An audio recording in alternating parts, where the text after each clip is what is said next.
Je voudrais commencer par féliciter les initiateurs de cette activité, M. Aïdara et ses collaborateurs. Féliciter les premiers intervenants. J'ai eu la chance de suivre l'intervention de M. Diop, mais le colonel, je l'ai raté, j'ai suivi les réponses. Vous féliciter pour la pertinence des propos. Et féliciter Mme Fouchard, Mme Diédiou, pour le livre, le bel ouvrage qu'elle a écrit. Et j'ai été un des acteurs de la présentation au Terroubi il y a de cela quelques semaines. Merci. Je dois commencer par répondre à une question avant de faire une synthèse, une petite synthèse. Je sais que les gens sont fatigués. Une petite synthèse de mon intervention. Alors, on a parlé de la dimension culturelle de la sécurité. Il faut voir que dans nos traditions, dans les sociétés africaines traditionnelles, on ne se posait pas trop des soucis liés à la sécurité ou à l'insécurité. Parce que simplement, le milieu dans lequel on évoluait était un milieu composé de personnes avec qui on entretenait des relations de parenté. C'est-à-dire donc le village était une famille élargie. C'est pour cette raison d'ailleurs, si vous regardez bien jusqu'à nos jours au Sénégal, les villages portent les noms des ancêtres fondateurs. On dit Keur, Keur Mbaye Fall, Keur Ndiaye-Lo, Keur, c'est la maison d'eux. Ailleurs, on parle de Saré chez les Alpulaar, ou de Wuro, comme Wuro Sogi, ou de Kounda, si c'est Kounda, Touré Kounda, etc. Donc, qui montre que tous les membres de la localité entretiennent des relations de parenté. À partir de ce moment-là, je n'ai pas à avoir peur, parce que je considère que l'autre doit se soucier de ma sécurité. Ce besoin de sécurité dont parle Abraham Maslow dans la pyramide des besoins n'est pas seulement une sécurité physique, gendarmique ou policière, c'est une sécurité psychologique. Je me sens bien en présence de ma maman. Pourtant, je peux être physiquement plus fort que ma maman. Mais en sa présence, je me sens en sécurité. Et quand j'ai des problèmes, j'appelle à son secours. Chez les Wolof, on dit « Woy Samandai ». En fait, moi, j'ai plus de force que ma maman, mais ma maman inspire sécurité. C'est pourquoi, en fait, quelqu'un comme Milan Kundera, dans un ouvrage qui est intitulé « L'insoutenable légèreté de l'être », considère que l'amour n'est pas le fait de partager un lit, mais le fait de partager un sommeil. Je peux partager un lit avec plusieurs personnes, mais quand j'ai pas si confiance en une personne, je ne peux pas partager un sommeil dans un même lit. Donc l'amour, c'est le partage du sommeil. Voilà qui fait que dans nos traditions, la sécurité se présentait comme ça, on avait confiance en l'autre. Et vous voyez, il n'y avait même pas de cloison entre les maisons. Des fois, il n'y avait même pas de porte. On était sûr qu'on était en bonne sécurité. Je me suis rendu dans le Boulouf, dans le Bignona, et c'était une activité, une cérémonie. J'ai oublié mon portable quelque part, et on devait se déplacer vers les îles de Carabane.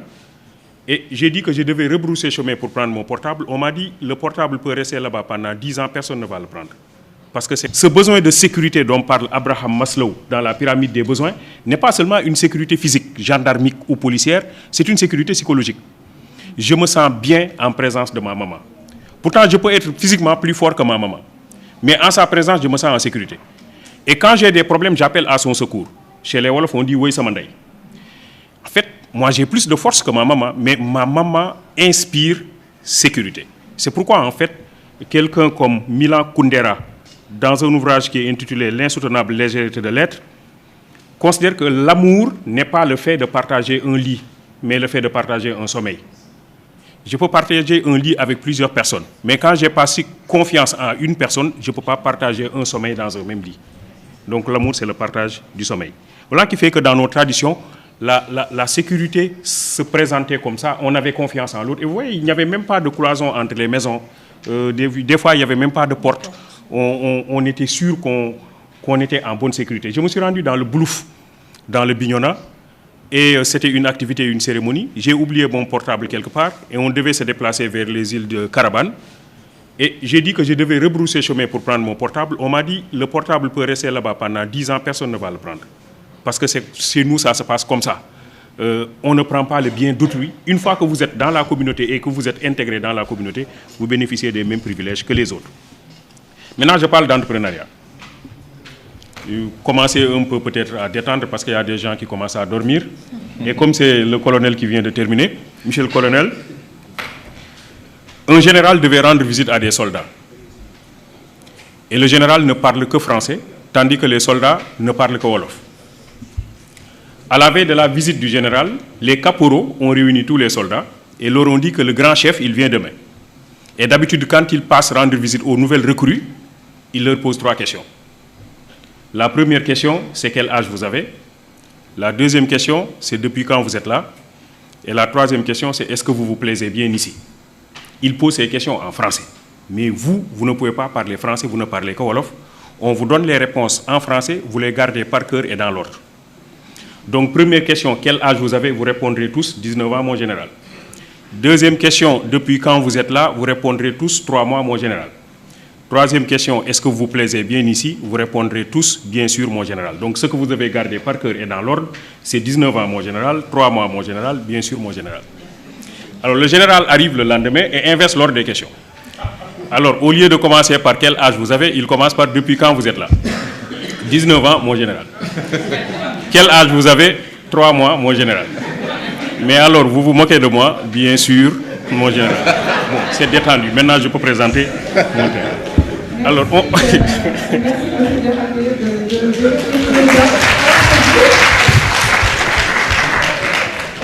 ici le colonel pour la session sportive ce matin.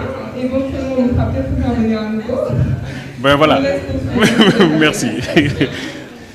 Alors, donc, si on compare le rapport entre l'Afrique et l'Europe sous la forme d'un match de football, je considère que nous avons mené une rencontre, l'Afrique et l'Europe, et nous en sommes à la mi-temps. Et à la mi-temps de ce match, nous avons encaissé 5 buts. Et nous n'avons pas encore marqué un seul but. Le premier but que nous avons encaissé, il me semble que c'est l'esclavage. Pendant plusieurs décennies, nos sociétés ont été soumises au régime de l'esclavage et les personnes les plus physiquement aptes qui devaient développer nos localités ont été arrachées du continent et orientées vers d'autres localités. Évidemment, il ne s'agit pas de pleurnicher sur son histoire, mais c'est la réalité. Pour moi, ça a été un but historique fatal que nous avons encaissé. Deuxième but que nous avons encaissé, il me semble que c'est la colonisation. Parce que tout le monde sait que le colonisateur, il était mu par 2 préoccupations. Première préoccupation, c'était piller les ressources économiques, mais même là, on peut dire que c'est jouable, on peut piller nos ressources économiques, on peut les refaire, on peut se rattraper. Mais la seconde préoccupation, c'était piller les ressources culturelles. Et ça, c'était plus compliqué. Le pillage systématique de nos ressources culturelles. Je reviendrai là-dessus lorsqu'on parlera de l'entrepreneuriat. Troisième but que nous avons encaissé, il me semble que c'est la néocolonisation. Le colonisateur n'est plus là, mais qui peut oser dire aujourd'hui qu'il n'est pas là? Je crois que la réponse du colonel tout à l'heure par rapport aux questions de sécurité montre qu'il est parti, mais qu'il est encore là. Entre les colonisés, dit Jean-Paul Sartre, le colon s'est arrangé pour être l'éternel médiateur. Et comme les mots sont des idées, dit-il, quand le nègre déclare en français qu'il rejette la culture française, il prend d'une main ce qu'il rejette de l'autre. On ne peut pas dire en français que je n'aime pas la culture française. Quatrième but que nous avons encaissé, il me semble que c'est la mondialisation. Normalement, la mondialisation devrait être une opportunité pour toutes les communautés. Mais telle qu'elle est en train de se configurer actuellement, la mondialisation semble prononcer davantage la marginalisation des pays pauvres, des communautés pauvres et notamment des pays africains. Cinquième but que nous avons encaissé, il me semble que c'est un but contre son camp. À mon avis, c'est tous les cas d'incivisme, de malgouvernance, de détournement, de deniers, etc. Je les appelle but contre son camp. Fin de la première mi-temps, on a joué 45 minutes, il faut engager la deuxième mi-temps, il nous reste 45 minutes et il est possible, à mon avis, de faire une remontada. Mais ça suppose que l'on est un bon entraîneur, c'est-à-dire le leadership. Me semble excessivement important, un leader avisé et volontaire, généreux, engagé, juste et droit. Deuxième chose qui me semble importante, c'est un 11 qui est prêt à mouiller le maillot. Un ancien entraîneur de l'équipe nationale du Sénégal disait que je n'ai pas besoin des 11 meilleurs, j'ai besoin du meilleur 11. On peut avoir les 11 meilleurs et ne pas avoir une bonne équipe. Par contre, avoir un bon 11, ça c'est pour des gens qui sont véritablement engagés. Et c'est à ce niveau-là précisément que je considère que quand on parle d'entrepreneuriat, il faut de l'engagement, il faut de l'opiniâtreté, il faut de l'entêtement à la limite. Troisième chose qui me semble importante, c'est être soi-même. C'est-à-dire qu'il faut que nous nous disions que nous avons un passif historique et qu'il va falloir, si vous voulez, lutter contre ce passif historique, ça suppose que nous soyons fiers de nous. En réalité, pour moi, l'entrepreneuriat aussi commence par la connectivité à soi-même. Cette connexion à soi. Et un des problèmes que nous avons, c'est que nous nous ignorons nous-mêmes. Nous ignorons les innombrables opportunités qui sommeillent dans nos localités, parce que nous ne sommes pas connectés à ces localités. Dans les années 80, Abdou Diouf, qui était président de la République du Sénégal, avait mis en place la DIR. C'était la délégation à l'insertion, à la réinsertion et à l'emploi. Tout le monde se rappelle, bon, certains se rappellent de l'opération maîtrisard chômeur. Donc l'idée, c'était de prendre pour lui les maîtrisards en économie, qui étaient à l'université Cheikh Anta Diop. En son temps, c'était l'université de Dakar. On les regroupe en GIE et on les insère dans le tissu de production. Et lui pensait que si on le fait, on va rapidement accélérer la cadence en termes de développement économique. On a pris ces étudiants, on les a regroupés en GIE, tous des maîtrisards en économie. On leur a donné des véhicules pour le transport en commun, des terres pour développer la riziculture, notamment dans le delta, des boulangeries. Au bout de 2 ans d'exercice, pratiquement tous ces étudiants avaient fait déposer bilan, ils avaient échoué. Pendant la même période et dans les mêmes secteurs d'activité, des Sénégalais qui n'ont pas été à l'école française faisaient des miracles dans ces domaines, dans ces secteurs. C'était Lobat Fall dans le domaine du transport, Ndiaga Ndiaye dans le domaine du transport, Abdou Karim Fall dans le domaine du transport. C'était des gens comme Bokar Samba Dièye dans l'importation du riz et la distribution, etc. On pourrait multiplier les exemples. Et aujourd'hui, je crois qu'un des exemples que nous avons, c'est l'exemple de Mboup, je ne sais pas comment elle s'appelle, le monsieur de CCBM, Serigne Mboup. Alors, la blague, c'est quoi? C'est que quelqu'un est allé chercher un emploi dans une grosse structure. Il voulait être gardien, parce que lui n'est pas allé à l'école. Il voulait être gardien dans cette structure. Il s'est présenté au directeur des ressources humaines, qui lui dit, est-ce que tu as une adresse mail pour qu'on vous envoie le dossier à fournir? Le monsieur dit, je n'ai pas d'adresse mail. On lui dit donc, tu ne peux pas être gardien chez nous. Parce que ça, c'est le minimum, il faut avoir une adresse mail. Le monsieur part et en rentrant, il voulait acheter une barre de cigarettes et il a vu qu'il n'avait pas de boutique sur toute la ruelle. Il dit, ça c'est une idée pour moi, je vais commencer par une petite table et je vais vendre des barres de cigarettes. Il commence par cette affaire qui marche bien. Après, il vend des journaux. Après, des crédits téléphoniques. Après, il installe une boutique. Et après, il a un grand domaine commercial. Et un master en comptabilité est venu le voir pour être recruté dans son entreprise. Alors, et le monsieur lui dit, moi, je suis titulaire d'un master en comptabilité, je veux être recruté dans ton entreprise. Je veux que tu me donnes ton adresse mail.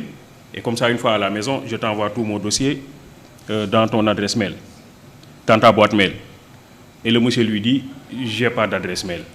Il dit, toi, tu n'as pas d'adresse mail et tu es propriétaire de ce grand domaine commercial. Si tu avais une adresse mail, tu serais le plus grand opérateur économique du monde. Il lui dit, si j'avais une adresse mail, je serais gardien. En réalité, ce que je vous dis, c'est que c'est ça aussi l'entrepreneuriat. L'idée, c'est quoi? L'idée, c'est se connecter à soi. Et pour pouvoir interroger les multiples opportunités qui existent dans la localité, dans l'environnement. Nous avons un système de formation qui nous déconnecte de notre environnement et qui nous déconnecte de nous-mêmes. Parce que justement, l'école que nous avons héritée de la colonisation développe des curricula qui ne nous réconcilient pas toujours avec nous-mêmes. Et qui, pire, développe un complexe d'infériorité par rapport à l'autre. M. Diop parlait tantôt du benchmarking pour aller chercher chez les autres des choses qu'ils font et qui ne sont pas toujours adaptées à nos propres problèmes. En réalité, c'est cela aussi, c'est ce complexe d'infériorité. Les autres font, il faut que nous fassions exactement la même chose. Nous avons développé ce complexe par rapport aux autres et il est clair qu'aujourd'hui, nous avons dans nos écoles de formation des gens qui sortent et qui ont une innombrable opportunité devant eux, mais qui considèrent que ce n'est pas cela. C'est le bureau. Je dois être recruté, je dois être, etc., etc. Donc ça fait qu'il y a un modèle qui a été mis en place par le colonisateur, par l'occidental, et nous avons continué à surfer sur ce modèle-là qui n'est pas, il me semble, un modèle qui est un modèle productif. La quatrième chose qui me semble importante, c'est les deux cultes. Moi, ce que j'appelle le culte de la quête du savoir et le culte du travail. C'est des éléments importants. Le culte de la quête du savoir. Se dire toujours que je dois avoir une nouvelle chose à apprendre. M. Diop disait tout à l'heure qu'en matière de sécurité, on ne peut jamais dire que le problème est réglé de façon définitive. Et qu'il faut toujours s'inscrire dans une dynamique processuelle. Se dire que c'est un processus, ce n'est jamais terminé.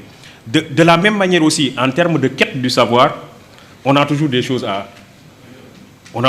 apprendre, on a toujours des choses à saisir. Et cela est important quand on veut se lancer dans le domaine de l'entrepreneuriat. On doit toujours avoir des informations, des données, on doit toujours être à la quête du savoir. un élément qui me semble important. Un autre élément qui me semble important, il faut le dire aussi entre nous, c'est le culte du travail. En réalité, c'est ça aussi le problème. Est-ce que nous travaillons suffisamment?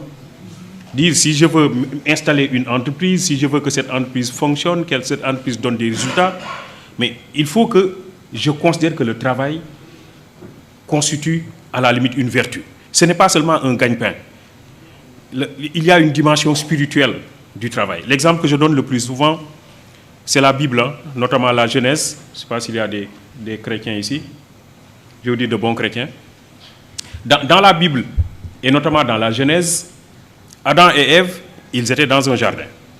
Et Dieu leur avait interdit de toucher à un fruit, qui est le fruit de la connaissance. Un jour, le serpent est allé dire à Ève que si vous mangez le fruit, vous devenez aussi ou plus intelligente que Dieu. Ève mange et devient effectivement intelligente.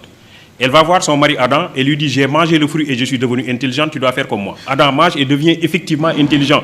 Dieu les appelle tous les deux. Il a dit à Adam et à Ève, venez vers moi, j'ai besoin de vous. Ils disent à Dieu, attendez un instant, nous sommes nus. Dieu leur dit, comment vous avez fait pour savoir que vous êtes nus? Parce que jusque-là, vous l'étiez, mais vous ne le savez pas. C'est que vous avez mangé le fruit de la connaissance que je vous avais interdit de toucher. Et alors Ève dit, c'est le serpent qui m'a poussé à manger. Adam dit, c'est la femme que tu as mise à côté de moi qui m'a poussé à manger. Dieu les sanctionne tous les trois. Il dit au serpent, tu seras l'animal le plus maudit des animaux de la terre, tu marcheras à plat ventre et tu mangeras de la poussière, je créerai inimitié entre toi et les autres animaux de la forêt et les hommes te blesseront la tête par le talon. Dieu dit à Ève, puisque toi tu as poussé ton mari à manger le fruit, désormais tes désirs porteront sur ton mari, mais il te dominera et tu enfanteras dans la souffrance.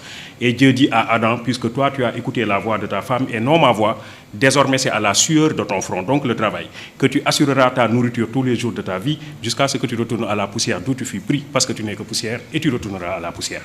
Le travail se présente ici comme une exigence divine. De la même manière, dans le Coran, Dieu dit, je vous ai créé pour une vie de lutte. Je vous ai créé pour une vie de lutte. Donc l'individu ne doit pas rester les bras croisés, c'est quelqu'un qui doit travailler. Développer le culte du travail en commençant par une petite chose, sans aucun complexe, avec beaucoup d'engagement et d'entêtement, et se dire que c'est possible. Je vous remercie de votre attention.